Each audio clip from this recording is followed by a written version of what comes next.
Syksy on hyvää aikaa kahvistella. Termospullossa kulkee mainiosti kahvi.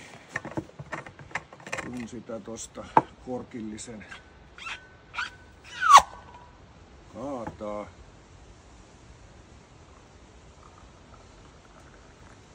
On se mustaa. Sen takia mä oon kuskannut tällaisessa termosmukissa maitoa, koska tämähän kestää, ei vuoda, mutta sitten kun avataan se, voidaan lorauttaa tonne.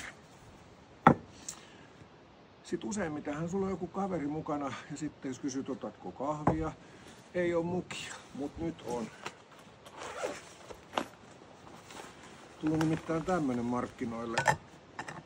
Sopii suoraan tohon. Ja sitten kun se avataan,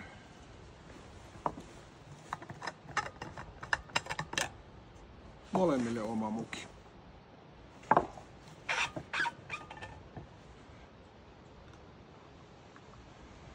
Kahvia sulle,